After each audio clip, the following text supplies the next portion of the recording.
Hi there and welcome along.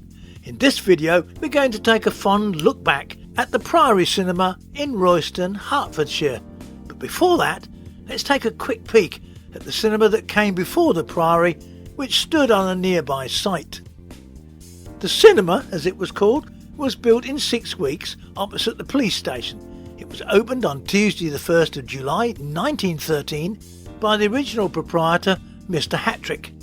The auditorium was 26 feet wide by 90 feet deep with a sloping floor, and rear projection was utilised.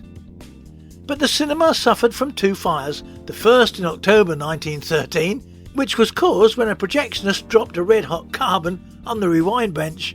7,000 feet of film was destroyed, worth £100, a lot of money in those days, but there was no audience panic. Indeed, the manager had to persuade them to leave. Screenings resumed the following day. The second fire was devastating. It started at 1 o'clock on Tuesday the 13th of June 1933 and is thought to have been caused by faulty wiring. The auditorium was gutted and the roof fell in. The owner at this time, John R. Cox, was fully insured, and he set about building the Priory Cinema as a replacement right on the roundabout on the main road into town. As a temporary measure, he rented the British Legion Hall in Mill Road, put in a projection box and showed films 6 days a week from the 29th of June until the Priory opened. And although the 2 cinemas were in Priory Lane, they were not on the same site. Housing was built on the site of the first cinema. So now let's look at the Priory, another fine Art Deco cinema that opened on Monday the 27th of November 1933 with Diana Wynyard in Cavalcade, which was the smash hit of the year. The architect of the Priory was E.B. Parkinson of Cambridge. It had an original seating capacity of 600 in the stalls and circle, and prices ranged from 9p to 2 and 4p. Seats from 1 and 3p upwards were bookable, and there was a free car park. Sadly, the projection equipment is not known for sure, but there are indications and rumours that they were K-Lee 12s. We don't know the screen width, and we do think that the proscenium was altered at some point or remodelled, but you can get a rough idea from the people at the front of the auditorium in this photo. I reckon about 17 or 18 foot wide on CinemaScope. The cinema was only one part of owner John Cox's new enterprise. Alongside the Priory, he later built the Green Plunge, an open-air swimming pool with a cafe attached. This was probably one of the first leisure centres in the country. The Regal and the Empire in Biggleswade were also owned by John Cox. Here's a programme from 1943. At one point in the 1940s, though, there was a fire at the Priory, and the cinema immediately afterwards adopted a policy of no smoking in the auditorium.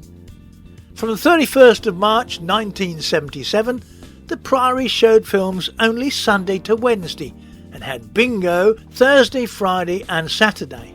Jaws was the first film to play at the time, and that played for 2 weeks, Sunday to Wednesday. Then Brian Horsley of Cranbrook took over. He also operated the Broadway in Letchworth and returned the Priory to a 7-day film operation. He started with Saturday Night Fever on the 23rd of April 1978.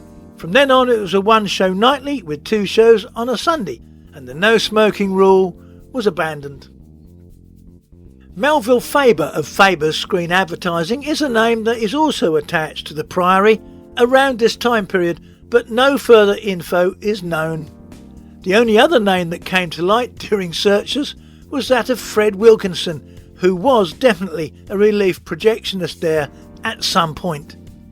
In 1983, the Priory was taken over by Des and Margaret Shepherd and by Bob Lee, whose primary business was Shepley Electrical, located behind the cinema.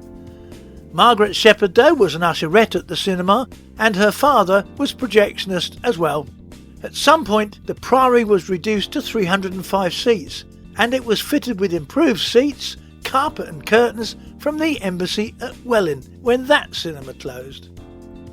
But there was nothing architecturally special about the Priory, and so it was never granted listed building status.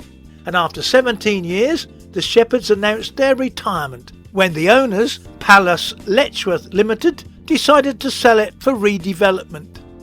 But despite a campaign to keep it open started by a local councillor, a petition that went round only received 500 signatures, and the Priory duly closed on Thursday the 28th of September 2000 with Stuart Little.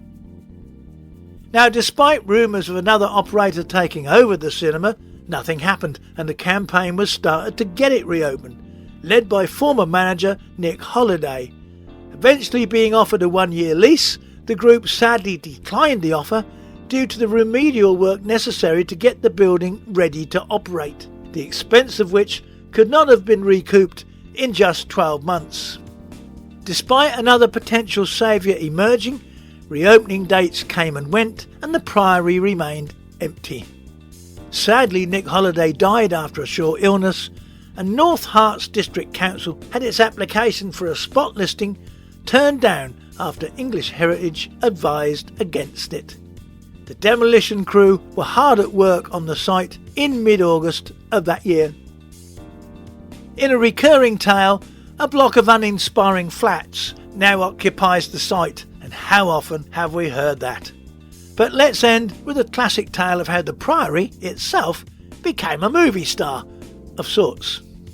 It featured, albeit in the background, of a British film shot in 1957-58 called Bachelor of Hearts, starring Hardy Kruger, Sylvia Sims and Eric Barker. In the film, Kruger drives a green car, and in a few screenshots the car spins around the roundabout off the main road between Newmarket and Baldock, the old A505 at the entry to Royston. So the Priory Cinema is also a film star because it can be clearly seen in the background.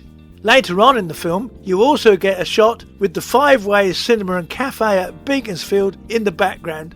But this one's only side view on, so you would never know what cinema it was. And so ends the story of the Priory at Royston.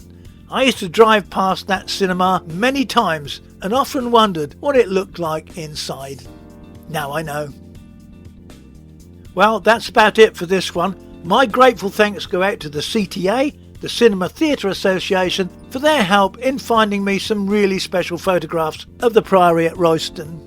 If you want some more information about cinemas in Hertfordshire, have a look at this book, Hertfordshire Cinemas. Until next time, when we're going to be looking at the Regal, which later became an Odeon, in Crouch Street in Colchester. Don't forget to like, share and subscribe, and be good to each other, and I'll see you soon. Ta-da!